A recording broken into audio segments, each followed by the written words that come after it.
ਸਤਿ ਸ੍ਰੀ ਅਕਾਲ ਜੀ ਦਾ ਖਾਲਸ ਟੀਵੀ ਦੇਖਣ ਵਾਲੇ ਦੇਸ਼ ਦੁਨੀਆ ਦੇ ਸਾਡੇ ਸਾਰੇ ਦਰਸ਼ਕਾਂ ਦਾ ਬਹੁਤ-ਬਹੁਤ ਸਵਾਗਤ ਹੈ। ਐਤਵਾਰ ਦੇ ਐਮਰਜੈਂਸੀ ਬੁਲੇਟਿਨ ਦੇ ਨਾਲ ਮੈਂ ਹਰਸ਼ਰਨ ਕੌਰ। ਬੁਲੇਟਿਨ ਦੇ ਵਿੱਚ ਤੁਹਾਨੂੰ ਦੱਸਦੇ ਹਾਂ ਪੰਜਾਬ, ਭਾਰਤ ਤੇ ਦੁਨੀਆ ਸਮੇਤ ਸਾਰੀਆਂ ਅੱਜ ਦੀਆਂ ਵੱਡੀਆਂ ਤਾਜ਼ਾ ਤੇ ਅਹਿਮ ਖਬਰਾਂ।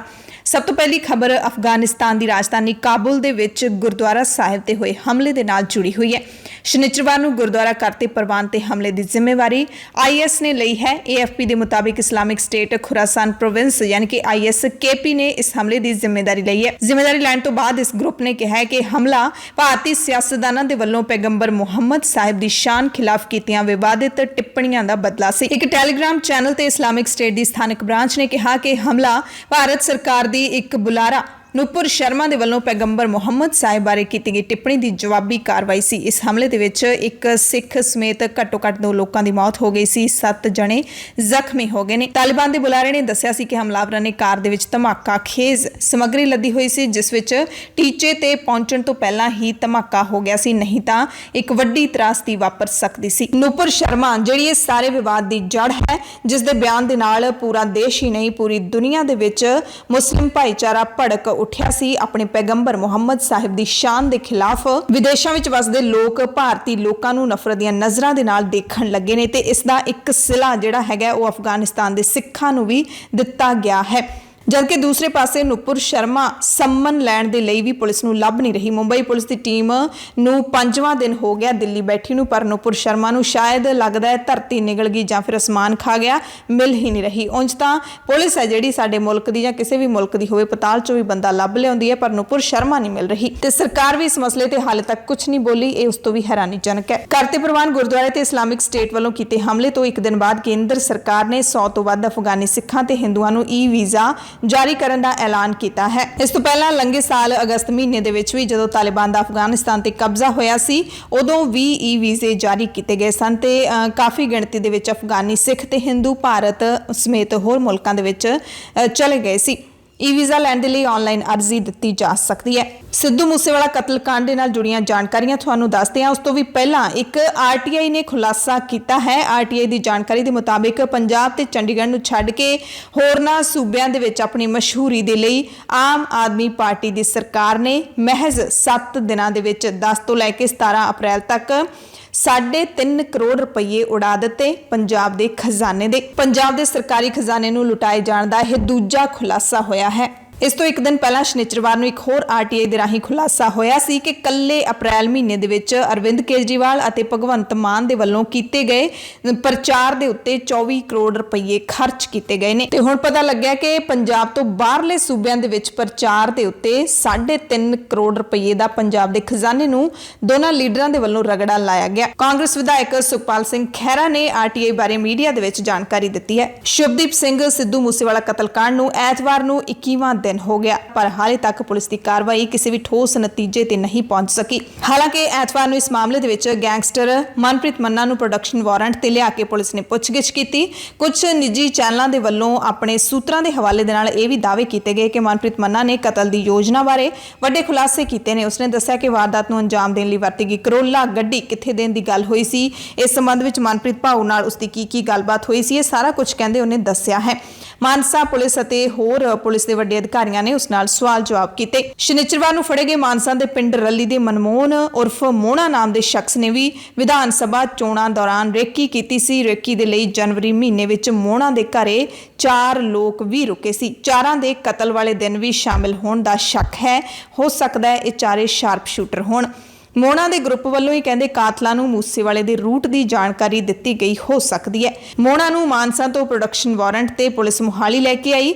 ਗੈਂਗਸਟਰ ਲਾਰੈਂਸ ਬਿਸ਼ਨੋਈ ਦੇ ਸਾਹਮਣੇ ਵੀ ਉਸ ਨੂੰ ਬਿਠਾ ਕੇ ਪੁੱਛਗਿੱਛ ਕੀਤੇ ਜਾਣ ਦੀ ਖਬਰ ਮਿਲੀ। ਇਸ ਕੇਸ ਦੇ ਵਿੱਚ ਇੱਕ ਵੱਡੀ ਅਪਡੇਟ ਟ੍ਰਾਂਜ਼ਿਟ ਰਿਮਾਂਡ ਤੇ ਪੰਜਾਬ ਲਿਆਂਦੇ ਗੈਂਗਸਟਰ ਲਾਰੈਂਸ ਬਿਸ਼ਨੋਈ ਦੀ ਪੁੱਛਗਿੱਛ ਨੂੰ ਲੈ ਕੇ ਮਿਲੀ ਕਿ ਬਿਸ਼ਨੋਈ ਨੇ ਐਤਵਾਰ ਨੂੰ ਕਈ ਅਹਿਮ ਖੁਲਾਸੇ ਕੀਤੇ ਨੇ। ਲਾਰੈਂਸ ਨੇ ਕੈਨੇਡਾ ਬੈਠੇ ਗੈਂਗਸਟਰ ਗੋਲਡੀ ਬਰਾੜ ਦਾ ਪਤਾ ਵੀ ਕਹਿੰਦੇ ਦੱਸ ਦਿੱਤਾ। ਉਸਨੇ ਕੈਨੇਡਾ ਵਿੱਚ ਰਹਿੰਦੇ ਗੋਲਡੀ ਦੇ ਟਿਕਾਣਿਆਂ ਦੀ ਜਾਣਕਾਰੀ ਦਿੱਤੀ, ਨਾਲ ਹੀ ਗੋਲਡੀ ਬਰਾੜ ਦੇ ਸਾਥੀਆਂ ਬਾਰੇ ਵੀ ਰਾਜ਼ ਖੋਲੇ ਨੇ। ਲਾਰੈਂਸ ਨੇ 2 ਸ਼ਾਰਪ ਸ਼ੂਟਰਾਂ ਦਾ ਨਾਮ ਵੀ ਲਿਆ ਹੈ। ਗੋਲਡੀ ਉਰਫ ਸਤਿੰਦਰਜੀਤ ਇਸ ਵਕਤ ਕੈਨੇਡਾ ਦੇ ਵਿੱਚ ਹੈ। ਇੰਟਰਪੋਲ ਨੇ ਗੋਲਡੀ ਖਿਲਾਫ ਇੱਕ ਹੋਰ ਮਾਮਲੇ ਦੇ ਵਿੱਚ ਰੈੱਡ ਕਾਰਨਰ ਨੋਟਿਸ ਜਾਰੀ ਕੀਤਾ ਹੋਇਆ। ਫਿਲਹਾਲ ਪੁਲਿਸ ਨੇ ਲਾਰੈਂਸ ਵੱਲੋਂ ਦੱਸੇ ਪਤੇ ਦੇ ਬਾਰੇ ਜਾਂਚ ਵੀ ਕਹਿੰਦੇ ਸ਼ੁਰੂ ਕਰ ਦਿੱਤੀ ਹੈ। ਇਸ ਸਭ ਦੇ ਦਰਮਿਆਨ ਕਾਂਗਰਸ ਵਿਧਾਇਕ ਅਤੇ ਵਿਧਾਨ ਸਭਾ 'ਚ ਵਿਰੋਧੀ ਧਿਰ ਦੇ ਲੀਡਰ ਪ੍ਰਤਾਪ ਸਿੰਘ ਬਾਜਵਾ ਨੇ ਪੰਜਾਬ ਪੁਲਿਸ ਨੂੰ ਘੇਰਿਆ ਹੈ। ਪੁਲਿਸ ਦੇ ਗੰਭੀਰ ਇਲਜ਼ਾਮ ਲਾਉਂਦਿਆਂ ਬਾਜਵਾ ਨੇ ਦਾਅਵਾ ਕੀਤਾ ਹੈ ਕਿ ਪੁਲਿਸ ਅਧਿਕਾਰੀ ਗੈਂਗਸਟਰਾਂ ਦੇ ਸੰਪਰਕ ਵਿੱਚ ਰਹਿੰਦੇ ਨੇ। ਪੁਲਿਸ ਅਧਿਕਾਰੀਆਂ ਨੂੰ ਗੈਂਗਸਟਰਾਂ ਬਾਰੇ ਪੂਰਾ ਪਤਾ ਹੁੰਦਾ ਹੈ। ਉਹਨਾਂ ਇਹ ਵੀ ਦਾਅਵਾ ਕੀਤਾ ਕਿ ਗੈਂਗਸਟਰਾਂ ਨੂੰ ਸ਼੍ਰੋਮਣੀ ਅਕਾਲੀ ਦਲ ਦੀ ਸਰਕਾਰ ਵਿੱਚ ਜ਼ਿਆਦਾ ਸ਼ਹਿ ਮਿਲੀ ਹੈ। ਇਸ ਸਾਲ ਆਮ ਆਦਮੀ ਪਾਰਟੀ ਦੀ ਨਵੀਂ ਸਰਕਾਰ ਦੇ ਆਉਂਦਿਆਂ ਇਹਨਾਂ ਦੀਆਂ ਗਤੀਵਿਧੀਆਂ ਕਹਿੰਦੇ ਮੁੜ ਤੇਜ਼ ਹੋ ਗਈਆਂ ਤੇ ਇਸ ਮਾਮਲੇ ਦੇ ਵਿੱਚ ਦਿੱਲੀ ਦੇ ਮੁੱਖ ਮੰਤਰੀ ਦੀ ਜਵਾਬਦੇਹੀ ਬਣਦੀ ਹੈ। ਉਹਨਾਂ ਦਿੱਲੀ ਦੇ ਮੁੱਖ ਮੰਤਰੀ ਅਰਵਿੰਦ ਕੇਜਰੀਵਾਲ ਨੂੰ ਪੁੱਛਿਆ ਹੈ ਕਿ ਤਿਹਾੜ ਜੇਲ੍ਹ ਦੇ ਵਿੱਚੋਂ ਸਾਰਾ ਕੁਝ ਚੱਲ ਰਿਹਾ ਸੀ ਤੇ ਕੇਜਰੀਵਾਲ ਨੂੰ ਜਵਾਬ ਦੇਣਾ ਚਾਹੀਦਾ ਹੈ। ਇਸ ਸਭ ਦੀ ਜ਼ਿੰਮੇਵਾਰੀ ਕਿਸ ਦੀ ਬਣਦੀ ਹੈ? ਉਧਰ ਚੰਡੀਗੜ੍ਹ ਦੇ ਸਿੱਪੀ ਸਿੱਧੂ ਕਤਲकांड ਦੀ ਮੁੱਖ ਮੁਲਜ਼ਮ ਠਹਿਰਾਈ ਗਈ ਕਲਿਆਣੀ ਸਿੰਘ ਨੂੰ ਸੀਬੀਆਈ ਨੇ ਮੁੜ ਰਿਮਾਂਡ ਤੇ ਲੈ ਲਿਆ। ਸੀਬੀਆਈ ਨੂੰ ਕਲਿਆਣੀ ਸਿੰਘ ਦਾ 2 ਦਿਨਾਂ ਦਾ ਹੋਰ ਰਿਮਾਂਡ ਮਿਲਿਆ। ਹਾਲਾਂਕਿ ਸੀਬੀਆਈ ਨੇ 7 ਦਿਨਾਂ ਦਾ ਰਿਮਾਂਡ ਮੰਗਿਆ ਸੀ। 4 ਦਿਨਾਂ ਦਾ ਪੁਲਿਸ ਰਿਮਾਂਡ ਖਤਮ ਹੋਣ ਤੇ ਕਲਿਆਣੀ ਨੂੰ ਐਤਵਾਰ ਨੂੰ ਕੋਰਟ ਵਿੱਚ ਪੇਸ਼ ਕੀਤਾ ਗਿਆ। ਹਿਮਾਚਲ ਦੇ ਸਿਟਿੰਗ ਜੱਜ ਦੀ ਧੀ ਕਲਿਆਣੀ ਸਿੰਘ ਤੇ ਨੈਸ਼ਨਲ ਸ਼ੂਟਰ ਤੇ ਵਕੀਲ ਸਿੱਪੀ ਸਿੱਧੂ ਦੇ ਕਤਲ ਦਾ ਇਲਜ਼ਾਮ ਹੈ। ਸਿੱਪੀ ਸਿੱਧੂ ਦਾ 20 ਸਤੰਬਰ 2015 ਨੂੰ ਚੰਡੀਗੜ੍ਹ ਦੇ ਸੈਕਟਰ 27 ਦੇ ਪਾਰਕ ਵਿੱਚ ਕਤਲ ਹੋਇਆ ਸੀ। ਹੁਣ ਗੱਲ ਕਰਾਂਗੇ ਅਗਨੀਪਥ ਯੋਜਨਾ ਦੀ। ਭਾਰਤੀ ਹਵਾਈ ਸੈਨਾ ਨੇ ਨਵੀਂ ਭਰਤੀ ਯੋਜਨਾ ਅਗਨੀਪਥ ਬਾਰੇ ਨੋਟੀਫਿਕੇਸ਼ਨ ਜਾਰੀ ਕਰ ਦਿੱਤਾ ਹੈ। ਹਾਲਾਂਕਿ ਯੋਜਨਾ ਦੇ ਖਿਲਾਫ ਦੇਸ਼ ਦੇ ਵੱਖ-ਵੱਖ ਹਿੱਸਿਆਂ ਦੇ ਵਿੱਚ ਵਿਰੋਧ ਪ੍ਰਦਰਸ਼ਨ ਲਗਾਤਾਰ ਚੱਲ ਰਹੇ ਨੇ। ਨੋਟੀਫਿਕੇਸ਼ਨ ਦੇ ਮੁਤਾਬਿਕ 4 ਸਾਲ ਦੇ ਲਈ ਭਰਤੀ ਹੋਵੇਗੀ ਤੇ ਡਿਊਟੀ ਪੂਰੀ ਕਰਨ ਤੋਂ ਬਾਅਦ ਕੁਝ ਅਗਨੀਵੀਰਾਂ ਨੂੰ ਲੋੜ ਦੇ ਮੁਤਾਬਿਕ ਹਵਾਈ ਸੈਨਾ ਦੇ ਰੈਗੂਲਰ ਕੇਡਰ ਵਿੱਚ ਭਰਤੀ ਹੋਣ ਦਾ ਵੀ ਮੌਕਾ ਮਿਲੂਗਾ। ਵਿਰੋਧੀ ਪਾਰਟੀਆਂ ਇਸ ਭਰਤੀ ਯੋਜਨਾ ਨੂੰ ਵਾਪਸ ਲਏ ਜਾਣ ਦੇ ਲਈ ਕੇਂਦਰ ਸਰਕਾਰ ਤੇ ਦਬਾਅ ਬਣਾ ਰਹੀਆਂ ਨੇ। ਕਾਂਗਰਸ ਨੇ ਦਿੱਲੀ ਦੇ ਜੰਤਰ ਮੰਤਰ ਤੇ ਸੱਤਿਆਗ੍ਰਹਿ ਸ਼ੁਰੂ ਕਰ ਦਿੱਤਾ ਹੈ। ਵੱਖ-ਵੱਖ ਸੂਬਿਆਂ ਤੋਂ ਪਹੁੰਚੇ ਕਾਂਗਰਸੀ ਲੀਡਰਾਂ ਨੇ ਕਿਹਾ ਕਿ ਨੌਜਵਾਨਾਂ ਦੇ ਨਾਲ ਕੇਂਦਰ ਸਰਕਾਰ ਨੇ ਕੋਝਾ ਮਜ਼ਾਕ ਕੀਤਾ ਹੈ। ਇਹ ਧਰਨਾ ਕਾਂਗਰਸ ਦੇ ਲੀਡਰਾਂ ਰਾਹੁਲ ਗਾਂਧੀ ਤੇ ਪ੍ਰਿਯੰਕਾ ਗਾਂਧੀ ਦੀ ਅਗਵਾਈ ਵਿੱਚ ਸ਼ੁਰੂ ਕੀਤਾ ਗਿਆ ਹੈ। ਇਹਨਾਂ ਨੇ ਕਿਹਾ ਕਿ ਕਰੋਨਾ ਕਾਲ ਦੌਰਾਨ ਬੰਦ ਕੀਤੀ ਫੌਜ ਦੀ ਭਰਤੀ ਹਾਲੇ ਤੱਕ ਮੁੜ ਨਹੀਂ ਸ਼ੁਰੂ ਕੀਤੀ ਗਈ, ਪਰ ਅਗਨੀਪਥ ਵਰਗੀ ਭਰਤੀ ਯੋਜਨਾ ਸ਼ੁਰੂ ਕਰਕੇ ਸਰਕਾਰ ਨੇ ਨੌਜਵਾਨ ਵਰਗ ਦੇ ਨਾਲ ਧੋਖਾ ਕੀਤਾ ਹੈ। ਇਸ ਦਰਮਿਆਨ ਕਾਂਗਰਸ ਲੀਡਰ ਰਾਹੁਲ ਗਾਂਧੀ ਨੇ ਪਾਰਟੀ ਲੀਡਰਾਂ ਤੇ ਵਰਕਰਾਂ ਨੂੰ ਐਤਵਾਰ ਨੂੰ ਉਹਨਾਂ ਦਾ ਜਨਮ ਦਿਨ ਨਾ ਮਨਾਉਣ ਦੀ ਅਪੀਲ ਵੀ ਕੀਤੀ। ਐਤਵਾਰ ਨੂੰ ਰਾਹੁਲ ਗਾਂਧੀ ਦਾ 52ਵਾਂ ਜਨਮ ਦਿਨ ਰਿਹਾ। ਕਾਂਗਰਸ ਲੀਡਰ ਜੈਰਾਮ ਰਮੇਸ਼ ਨੇ ਟਵਿੱਟਰ ਤੇ ਰਾਹੁਲ ਗਾਂਧੀ ਦਾ ਸੁਨੇਹਾ ਟਵੀਟ ਕੀਤਾ। ਇਸ ਵਿੱਚ ਰਾਹੁਲ ਗਾਂਧੀ ਨੇ ਕਿਹਾ ਕਿ ਦੇਸ਼ ਵਿੱਚ ਮਾਹੌਲ ਬੇਹੱਦ ਚਿੰਤਾਜਨਕ ਹੈ। ਦੇਸ਼ ਦਾ ਨੌਜਵਾਨ ਪਰੇਸ਼ਾਨ ਹੈ। ਅਸੀਂ ਇਸ ਸਮੇਂ ਉਹਨਾਂ ਦੇ ਤੇ ਉਹਨਾਂ ਦੇ ਪਰਿਵਾਰਾਂ ਦੇ ਨਾਲ ਖੜੇ ਹਾਂ ਤੇ ਸਾਨੂੰ ਖੜੇ ਵੀ ਹੋਣਾ ਚਾਹੀਦਾ ਹੈ। ਇਸ ਕਰਕੇ ਮੇਰੇ ਜਨਮ ਦਿਨ ਤੇ ਕੋਈ ਜਸ਼ਨ ਨਾ ਮਨਾਇਆ ਜਾਵੇ। ਬਸਪਾ ਸੁਪਰੀਮੋ ਮਾਇਆਵਤੀ ਨੇ ਵੀ ਕਿਹਾ ਕਿ ਅਗਨੀਪਥ ਭਰਤੀ ਯੋਜਨਾ ਨੂੰ ਲੈ ਕੇ ਦੇਸ਼ ਦਾ ਨੌਜਵਾਨ ਨਿਰਾਸ਼ ਅਤੇ ਪਰੇਸ਼ਾਨ ਹੈ। ਬਿਹਾਰ ਤੋਂ ਆਰਜੇਡੀ ਲੀਡਰ ਤੇਜਸਵੀ ਯਾਦਵ ਨੇ ਇਸ ਸਕੀਮ ਤੇ ਸਵਾਲ ਚੁੱਕਦੇ ਹੋਏ ਪੁੱਛਿਆ ਕਿ ਇਹ ਯੋਜਨਾ ਪੜ੍ਹੇ ਲਿਖੇ ਨੌਜਵਾਨਾਂ ਦੇ ਲਈ ਮਨਰੇਗਾ ਹੈ ਜਾਂ ਫਿਰ ਆਰਐਸਐਸ ਦਾ ਕੋਈ ਲੁਕਿਆ ਹੋਇਆ ਏਜੰਡਾ। 1 ਰੈਂਕ 1 ਪੈਨਸ਼ਨ ਦੀ ਬਜਾਏ 9 ਰੈਂਕ 9 ਪੈਨਸ਼ਨ ਲਿਆਂਦਾ ਗਿਆ। ਜੇ ਬੀਜੇਪੀ ਨੂੰ ਠੇਕੇਦਾਰੀ ਪ੍ਰਥਾ ਇੰਨੀ ਪਸੰਦ ਹੈ ਤਾਂ ਬੀਜੇਪੀ ਦੇ ਮੰਤਰੀ ਆਪਣੇ ਬੱਚਿਆਂ ਨੂੰ ਸਰਕਾਰੀ ਨੌਕਰੀਆਂ ਤੋਂ ਅਸਤੀਫੇ ਕਿਉਂ ਨਹੀਂ ਦਿਵਾ ਦਿੰਦੇ?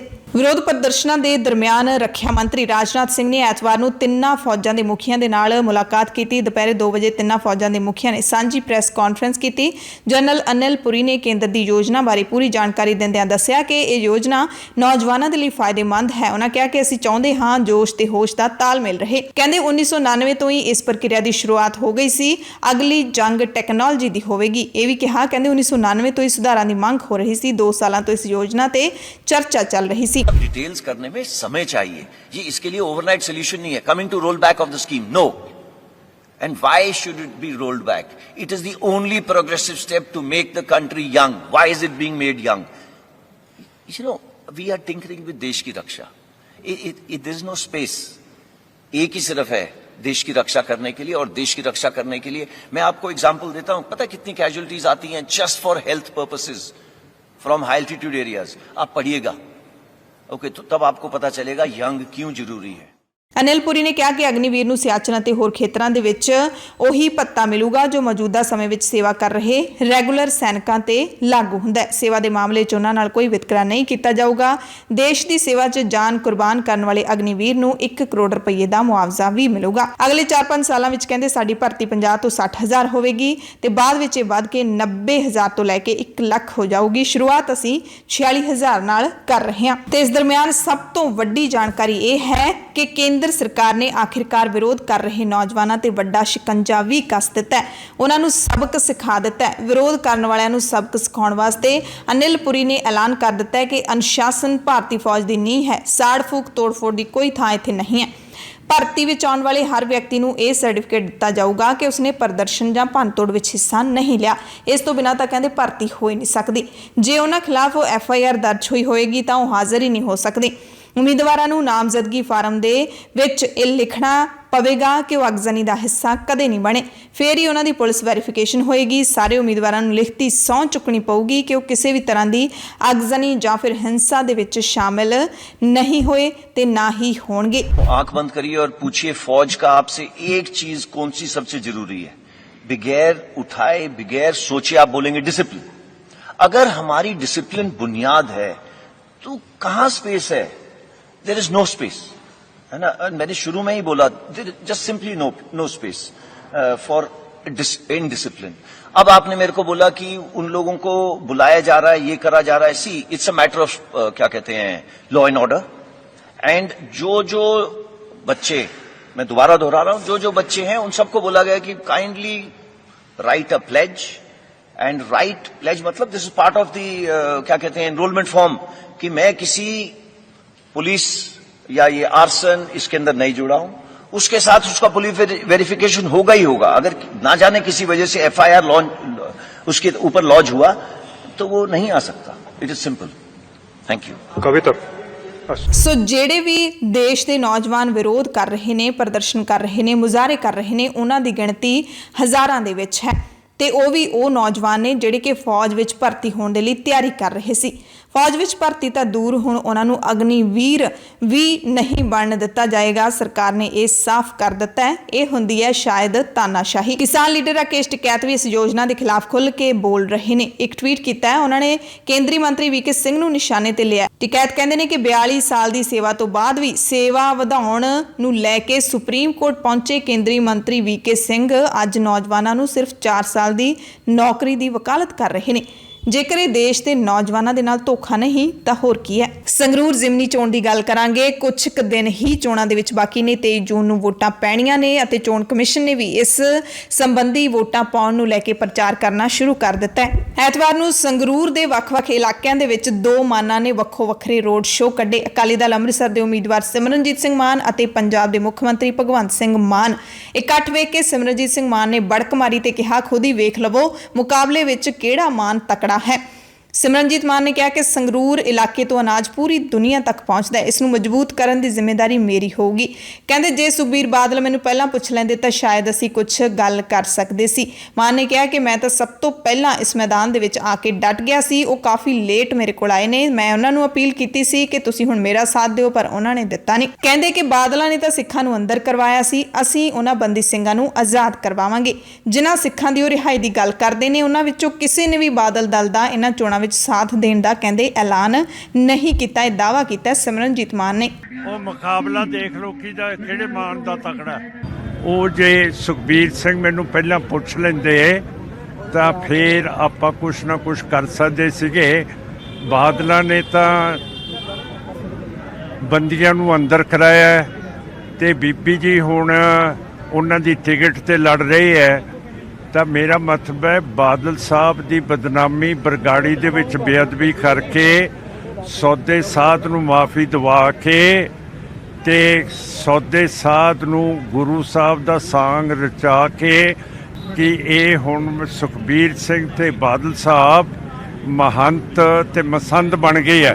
ਮੁੱਖ ਮੰਤਰੀ ਭਗਵੰਤ ਸਿੰਘ ਮਾਨ ਨੇ ਬਰਨਾਲਾ ਤੇ ਮਲੇਰਕੋਟਲਾ ਦੇ ਵਿੱਚ ਪ੍ਰਚਾਰ ਕੀਤਾ। ਐਤਵਾਰ ਨੂੰ ਰੋਡ ਸ਼ੋਅ ਕੱਢੇ ਤੇ ਬੋਲਿਆ ਉਹਨਾਂ ਨੇ ਭ੍ਰਿਸ਼ਟਾਚਾਰ ਦੇ ਬਾਰੇ, ਗੈਂਗਸਟਰਾਂ ਦੇ ਬਾਰੇ ਅਤੇ ਲੋਕਾਂ ਨੂੰ ਇਹ ਵੀ ਕਿਹਾ ਕਿ ਸਮਾਂ ਦੇ ਦਿਓ, ਹਾਲੇ ਤਾਂ 3 ਮਹੀਨੇ ਹੋਏ ਨੇ। ਕਹਿੰਦੇ ਇੱਕ ਬਜ਼ੁਰਗ ਨੇ ਮੈਨੂੰ ਪੁੱਛਿਆ ਸੀ ਕਿ ਮਾਨ ਕਿੰਨਾ ਟਾਈਮ ਹੋ ਗਿਆ ਤੇਰੀ ਸਰਕਾਰ ਬਣੇ ਨੂੰ? ਕਹਿੰਦੇ ਮੈਂ ਕਿਹਾ 3 ਮਹੀਨੇ। ਕਹਿੰਦੇ 3 ਮਹੀਨਿਆਂ ਦੇ ਜਵਾਕ ਦੇ ਤਾਂ ਦੰਦ ਵੀ ਨਹੀਂ ਆਉਂਦੇ, ਤੂੰ ਦੰਦੀਆਂ ਵੀ ਵੱਢਣ ਲੱਗ ਪਿਆ। ਕਿੰਨਾ ਚਿਰ ਹੋ ਗਿਆ ਸਰਕਾਰ ਨੂੰ? 3 ਮਹੀਨੇ। ਕਹਿੰਦਾ 3 ਮਹੀਨਿਆਂ ਦੇ ਜਵਾਕ ਦੇ ਤਾਂ ਦੰਦ ਵੀ ਨਹੀਂ ਆਉਂਦੇ, ਤੂੰ ਫਿਰ ਵੀ ਦੰਦੀਆਂ ਵੱਢਣ ਲੱਗ ਗਿਆ ਇਹਨਾਂ ਨੂੰ। ਅਕਾਲੀ ਦਲ ਦੇ ਪ੍ਰਧਾਨ ਸੁਖਬੀਰ ਸਿੰਘ ਬਾਦਲ ਐਤਵਾਰ ਨੂੰ ਧਨੌਲਾ ਪਹੁੰਚੇ ਹੋਏ ਸੀ। ਸੁਖਬੀਰ ਬਾਦਲ ਨੇ ਲੋਕਾਂ ਨੂੰ ਕਿਹਾ ਕਿ ਜੇ ਬੰਦੀ ਸਿੰਘਾਂ ਨੂੰ ਘਰੇ ਲਿਆਉਣਾ ਹੈ ਤਾਂ ਤੱਕੜੀ ਨੂੰ ਵੋਟਾਂ ਪਾ ਦਿਓ। ਕਹਿੰਦੇ ਰਾਜੋਆਣਾ ਪਰਿਵਾਰ ਦੀਆਂ ਬੜੀਆਂ ਕੁਰਬਾਨੀਆਂ ਨੇ, ਇਸ ਲਈ ਸੰਗਰੂਰ ਜ਼ਿਮਨੀ ਚੋਣਾਂ ਵਿੱਚ ਅਕਾਲੀ ਦਲ ਨੂੰ ਤਕੜਾ ਕਰੋ। ਸੁਖਬੀਰ ਨੇ ਕਿਹਾ ਕਿ ਸਿਰਫ 3 ਮਹੀਨਿਆਂ ਦੇ ਵਿੱਚ ਲੋਕ ਆਮ ਆਦਮੀ ਪਾਰਟੀ ਦੀ ਸਰਕਾਰ ਤੋਂ ਦੁਖੀ ਹੋਏ ਨੇ। ਕਹਿੰਦੇ ਮੈਂ ਇੱਥੇ ਬੈਠੀਆਂ ਸਾਰੀਆਂ ਬੀਬੀਆਂ, ਭੈਣਾਂ, ਮਾਤਾਵਾਂ ਨੂੰ ਇਹ ਦਾਅਵੇ ਨਾਲ ਕਹਿਣਾ, ਮੇਰੀ ਇੱਕ ਗੱਲ ਨੋਟ ਕਰ ਲਿਓ ਕਿ 1000 ਰੁਪਏ ਤੁਹਾਨੂੰ ਕਦੇ ਵੀ ਨਹੀਂ ਮਿਲਣੇ, ਨਾ ਹੀ 300 ਯੂਨਿਟ ਬਿਜਲੀ ਦੇ ਘਟਾਉਣੇ ਨੇ। ਹਾਲਾਂਕਿ ਆਮ ਆਦਮੀ ਪਾਰਟੀ ਦੀ ਸਰਕਾਰ ਦੀ ਜਿਹੜੀ ਮੁਫਤ 300 ਯੂਨਿਟ ਬਿਜਲੀ ਦੀ ਯੋਜਨਾ ਹੈ ਉਹ 1 ਜੁਲਾਈ ਤੋਂ ਸ਼ੁਰੂ ਹੋ ਰਹੀ ਹੈ। ਆਮ ਆਦਮੀ ਪਾਰਟੀ ਦੇ ਉਮੀਦਵਾਰ ਗੁਰਮੇਲ ਸਿੰਘ ਦੇ ਹੱਕ ਦੇ ਵਿੱਚ ਹਲਕਾ ਰਾਮਪੁਰਾ ਫੂਲ ਤੋਂ ਆਮ ਆਦਮੀ ਪਾਰਟੀ ਦੇ ਵਿਧਾਇਕ ਤੇ ਗਾਇਕ ਬਲਕਾਰ ਸਿੰਘ ਸਿੱਧੂ ਆਪਣੀ ਸਾਰੀ ਟੀਮ ਨਾਲ ਚੋਣ ਪ੍ਰਚਾਰ ਦੇ ਵਿੱਚ ਡਟੇ ਹੋਏ ਨੇ। ਕਸਬਾ ਧਨੌਲਾ ਦੇ ਵਿੱਚ ਡੋਰ ਟੂ ਡੋਰ ਉਹਨਾਂ ਨੇ ਚੋਣ ਪ੍ਰਚਾਰ ਕੀਤਾ।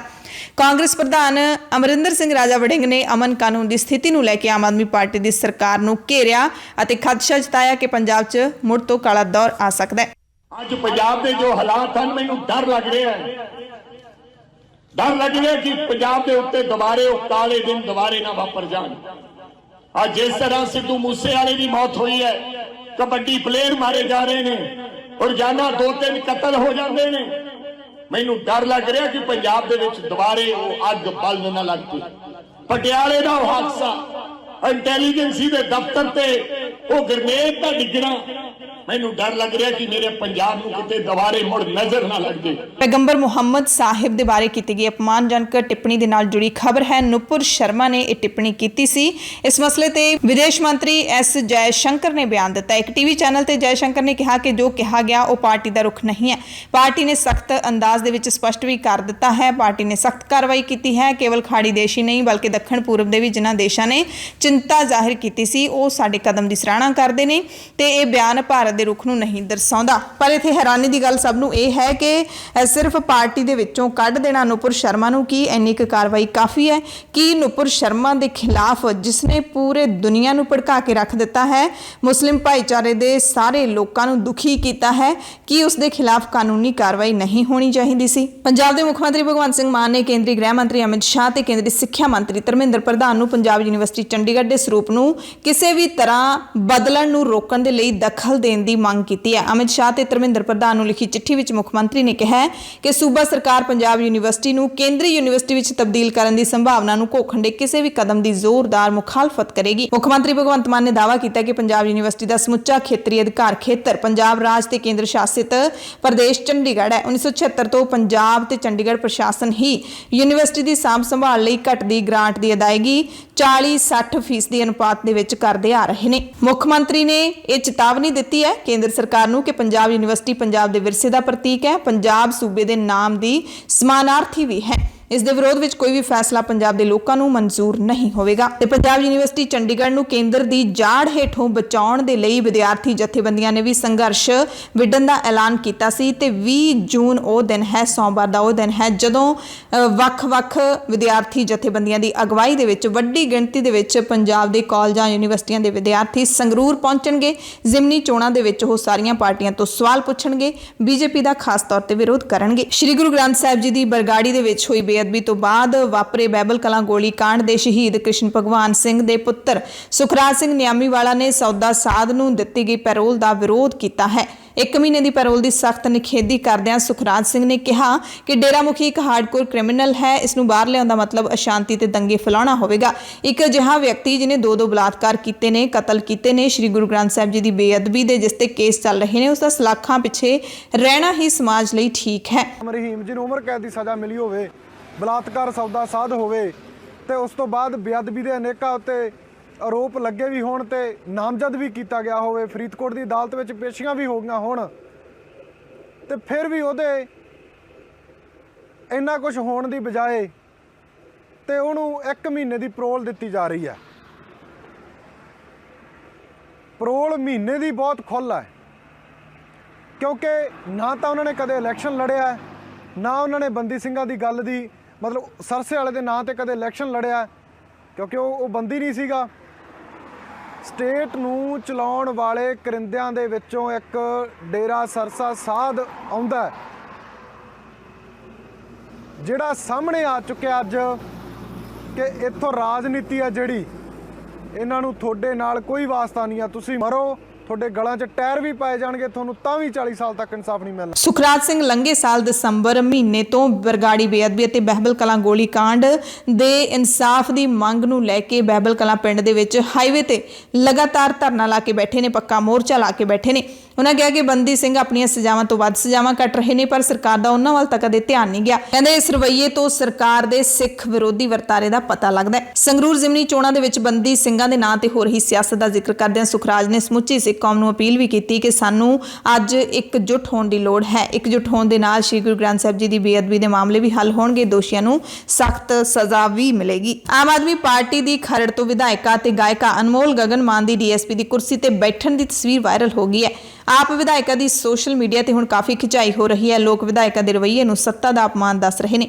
ਹਾਲਾਂਕਿ ਅਨਮੋਲ ਗਗਨ ਮਾਨ ਦੀ ਖਬਰ ਪੜੇ ਜਾਣ ਤੱਕ ਕੋਈ ਪ੍ਰਤੀਕਿਰਿਆ ਨਹੀਂ ਆਈ ਸੀ ਤੇ ਡੀਐਸਪੀ ਅਮਨਦੀਪ ਸਿੰਘ ਨੇ ਇਸ ਮਸਲੇ ਤੇ ਕਿਹਾ ਕਿ ਮੈਂ ਉਸ ਵਕਤ ਦਫ਼ਤਰ ਵਿੱਚ ਮੌਜੂਦ ਨਹੀਂ ਸੀ। ਸ਼੍ਰੋਮਣੀ ਗੁਰਦੁਆਰਾ ਪ੍ਰਬੰਧਕ ਕਮੇਟੀ ਦੇ ਵੱਲੋਂ ਸੰਗਤ ਦੇ ਸਹਿਯੋਗ ਦੇ ਨਾਲ ਐਤਵਾਰ ਨੂੰ ਸ਼੍ਰੀ ਅਨੰਦਪੁਰ ਸਾਹਿਬ ਦਾ 357ਵਾਂ ਸਥਾਪਨਾ ਦਿਵਸ ਗੁਰਦੁਆਰਾ ਗੁਰੂ ਕੇ ਮਹਿਲ ਗੁਰਦੁਆਰਾ ਭੋਰਾ ਸਾਹਿਬ ਸ਼੍ਰੀ ਅਨੰਦਪੁਰ ਸਾਹਿਬ ਵਿਖੇ ਸਤਿਕਾਰ ਨਾਲ ਮਨਾਇਆ ਗਿਆ। 19 ਜੂਨ 1665 ਨੂੰ ਸਾਹਿਬ ਸ਼੍ਰੀ ਗੁਰੂ ਤੇਗ ਬਹਾਦਰ ਸਾਹਿਬ ਨੇ ਚੱਕ ਮਾਤਾ ਨਾਨਕੀ ਪਿੰਡ ਵਸਾਇਆ ਸੀ, ਜਿਹੜਾ ਕਿ ਬਾਅਦ ਵਿੱਚ ਮੱਕੋਵਾਲ ਤੇ ਫਿਰ ਸ਼੍ਰੀ ਅਨੰਦਪੁਰ ਸਾਹਿਬ ਦੇ ਨਾਮ ਨਾਲ ਜਾਣਿਆ ਜਾਣ ਲੱਗਾ। ਪਟਨਾ ਤੋਂ ਖਬਰ ਹੈ ਜਿੱਥੇ ਹਵਾਈ ਅੱਡੇ ਤੇ ਸਪਾਈਸ ਜੈਟ ਦੇ ਜਹਾਜ਼ SG 725 ਦੇ ਇੰਜਣ ਵਿੱਚ ਅੱਗ ਲੱਗ ਗਈ। ਹਵਾਈ ਜਹਾਜ਼ ਪਟਨੇ ਤੋਂ ਦਿੱਲੀ ਜਾ ਰਿਹਾ ਸੀ। ਇਹਦੇ ਵਿੱਚ 185 ਸਵਾਰੀਆਂ ਸਵਾਰ ਸਨ। ਅੱਗ ਲੱਗਣ ਕਾਰਨ ਇੰਜਣ ਵਿੱਚੋਂ ਧੂੰਆਂ ਨਿਕਲਣ ਲੱਗਿਆ, ਜਿਸ ਤੋਂ ਬਾਅਦ ਇਸ ਨੂੰ ਸੁਰੱਖਿਅਤ ਉਤਾਰ ਲਿਆ ਗਿਆ। ਜਹਾਜ਼ ਨੇ ਤੜਕੇ 11:55 ਤੇ ਉਡਾਣ ਭਰੀ ਸੀ। ਅੱਗ ਲੱਗਣ ਦੇ ਕਾਰਨਾਂ ਦੀ ਜਾਂਚ ਕੀਤੀ ਜਾ ਰਹੀ ਹੈ।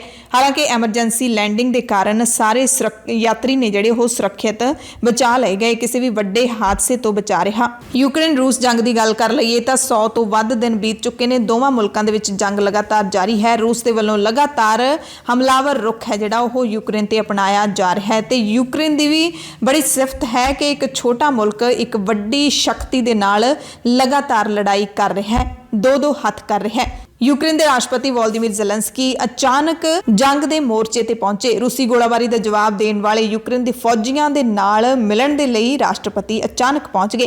ਫੌਜੀਆਂ ਨਾਲ ਮਿਲਣ ਤੋਂ ਪਹਿਲਾਂ ਜ਼ੈਲੈਂਸਕੀ ਨੇ ਮਾਈਕੋਲੇਵ ਸ਼ਹਿਰ ਦੀਆਂ ਇਮਾਰਤਾਂ ਦਾ ਦੌਰਾ ਵੀ ਕੀਤਾ ਜਿਹੜੀਆਂ ਹਮਲੇ ਵਿੱਚ ਨੁਕਸਾਨੀਆਂ ਗਈਆਂ। ਉਸ ਤੋਂ ਬਾਅਦ ਜ਼ੈਲੈਂਸਕੀ ਓਡੇਸਾ ਚਲੇ ਗਏ, ਜਿਹੜਾ ਕਿ ਇੱਕ ਮਹੱਤਵਪੂਰਨ ਬੰਦਰਗਾਹ ਵਾਲਾ ਸ਼ਹਿਰ ਹੈ, ਹਾਲੇ ਯੂਕਰੇਨ ਦੇ ਕਬਜ਼ੇ ਅਧੀਨ ਹੈ। ਰੂਸ ਦੋਵਾਂ ਸ਼ਹਿਰਾਂ ਤੇ ਲਗਾਤਾਰ ਹਮਲੇ ਕਰ ਰਿਹਾ ਹੈ ਤਾਂ ਜੋ ਕਾਲੇ ਸਾਗਰ ਤੇ ਮਹੱਤਵਪੂਰਨ ਬੰਦਰਗਾਹਾਂ ਤੇ ਕਬਜ਼ਾ ਕੀਤਾ ਜਾ ਸਕੇ। ਐਤਵਾਰ ਦੇ ਐਮਰਜੈਂਸੀ ਬੁਲੇਟਿਨ ਦੇ ਵਿੱਚ ਤੁਹਾਡੇ ਸਭ ਤੋਂ ਇਜਾਜ਼ਤ ਚਾਹੁੰਦੇ ਹਾਂ। ਸੋਮਵਾਰ ਦੀਆਂ ਖਬਰਾਂ 'ਚ ਫੇਰ ਮਿਲਾਂਗੇ। ਧੰਨਵਾਦ।